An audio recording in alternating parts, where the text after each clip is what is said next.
Hello, friends. Music Man here. Really good question this week. And I've been asked this question a lot. What car would you choose if you're going to go out and buy one? Well, that's a pretty tough question. I mean, immediately the wheels start turning and I start thinking. Hyundai, they make a really good car now. Their Elantra and their Genesis is a fantastic vehicle. Then I think about, I think it's Scion or Scion. They make a really good vehicle. Their XB and XA cars are very dependable. I like the hatchbacks. I like Subarus. Very good cars. I like them. I think that they're got a certain problem that you have to look at, and we'll talk about that in a moment. But as I think about it, go out and buy a truck. Depends on what the situation was, and we'll talk about that. So what car would I probably go with? Well, right now, if the truck died, it blew a head gasket or something, which can happen even to a Toyota. However, I've driven that truck for 3 years now, and it has a timing chain, and it runs well, and it cranks up at 30 below zero. It cranks up no matter what I do. It's been bulletproof reliable. It's tinny. It's starting to get a little bit of rust and the outer wheel wells, and the inside it looks like brand new because it has a topper on it. Look at the Millionaire's truck here on this channel.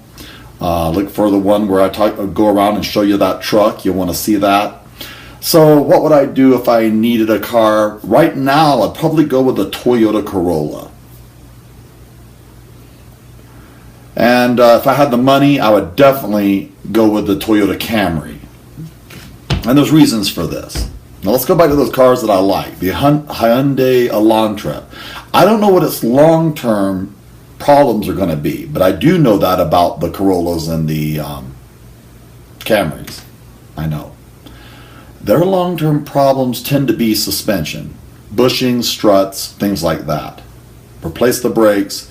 Those little 1.8 and 2.4 liter motors in the Camrys right now with a timing chain. I go with the timing chain. They're just about bulletproof. They run and they run and they run. If you know anything, I've done my studies, I've done my homework on these. Let me know below. They're just a solid built little car. A friend of mine, she's coming to work, she's stressed out of her mind, she was buying GM products and they were breaking down on her all the time. Oldsmobile, some kind of Oldsmobile SUV, and then some kind of Chevy SUV, and it was causing her continual headache. I said, go find yourself a Corolla. And she was like, why a Corolla? I said, just get yourself, because she said she didn't have a lot of money. So she went in she's been driving a Corolla now for a couple of years, and I haven't heard her complain about one thing about that car. It's been absolutely solid, absolutely reliable. It's a little beige, boring car, and it's just a point A to point B car. She bought a manual. She likes it, and everybody in her family likes to borrow it. Okay, now my history has been Toyota Camrys. In fact, we have a 1999 Toyota Camry right now, and just got the timing belt changed. It has 184,000 miles on it. It still drives really well. The only problem it has is you can hear those strut mount bushings and the sway bar bushings back there banging around. So that's the one thing that, and I took it to a local person to put my struts on. I don't mess with that. And told them to change those bushings, and they forgot.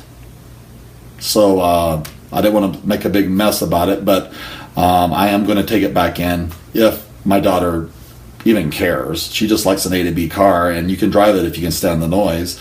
But there comes a point where you want to replace those bushings because the car kind of sways and gets really, unsteady in the rear end, especially with the sway bar bushings.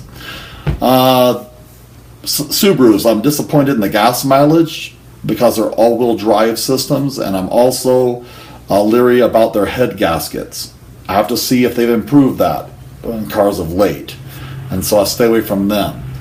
Scion is they're just really rigid little cars, very light, and they're highly reliable, but I like a little more level of comfort than that. They're just a rigid little car that if I'm driving it out on the freeway and a truck comes by, it feels like it's going to blow me off the road. And I've heard that from people, that those little Scions, that you feel pretty unsteady out there and pretty lightweight. Now, we have a Chevy Impala and haven't had any problems with it, big problems with it yet, except for like door locks, things like that. And sometime the accelerator pedal is going to have problems, where the accelerator pedal is going to throw a code and there's some switches in there, some sensors in there you have to replace. It takes about the Chevy dealer about 15 minutes, and you have to watch for that. So I've already done my research on what goes wrong with the Chevy Impala, and that's the issue with them. They get 30 miles a gallon on the road, and they're a pretty relatively comfortable car. And so, but why wouldn't I choose to buy another Chevy Impala? Well,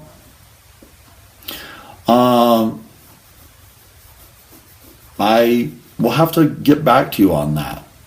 Let's see how it goes. I know the Corollas and Camrys that have 150, 200,000 miles on them, and these people are still wanting $7,000 for them on Craigslist.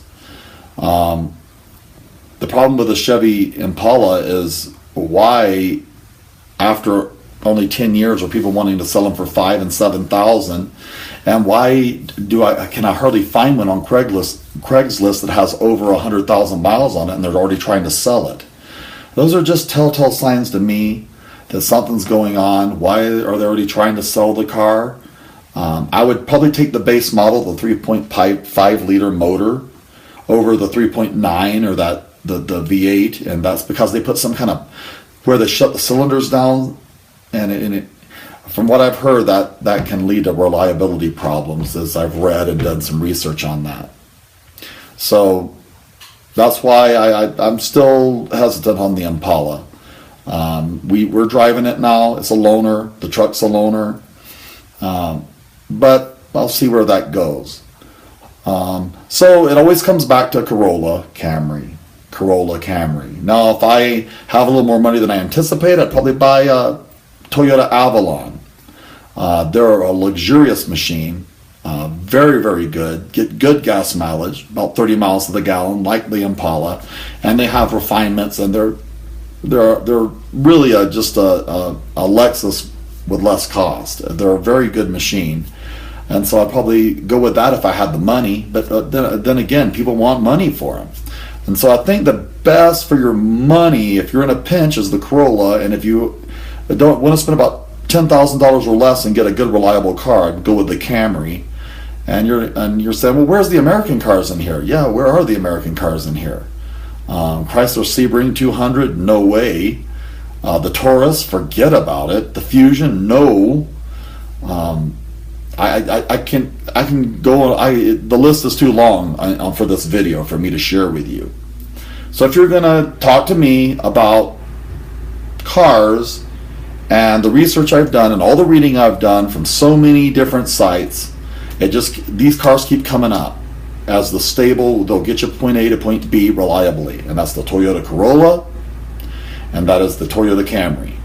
And if you can afford it, get an Avalon. They're luxurious. Toyota Corolla. SUVs. Where's your SUV, Ted? Well, problem is with SUVs is with the four-wheel drive system, they just don't get very good gas mileage. They're very reliable, and also I've found that they don't carry as much as you think they will. I rent them every year to take kids on out-of-town trips with the choir, and I find that they're big, but they don't have a lot of interior space, which really surprises me. And that would be the reason. I understand why people like them, because it gives them a feeling of status. You're sitting up way high, and so you feel like you're looking over everybody, like you're king of Siam or something. But who cares? Who cares? You want to get to point A to point B. And I'll do another video as why I think SUVs kind of are overrated. And what about the Toyota Prius? Well, I have to look into it, but insurance, I've heard, the batteries are reliable. It's a reliable little vehicle. The problem is the battery, it's the insurance on those cars. Otherwise, yeah, they're a great little car. And also, it's a reverse status thing. It's like if you are driving around a Prius, it's like you're saying you care about the environment and everybody else is an idiot. So once again, you look at the Corolla. It almost gets the gas mileage of the Prius without saying, you know, I you know, like to wipe my butt with tea leaves, and I like to live in a cabin out in the woods and be a minimalist or something. You know, I'm a minimalist, but don't want to go that far just yet. Now, if I could find one the right price, absolutely. But and they've proven bulletproof reliable. But then again, I don't want that status. It's reverse status. So Corolla, Camry. If you got the money, the Avalon. Anyway, that's my advice. Take it or leave it. Talk to you again soon. Bye.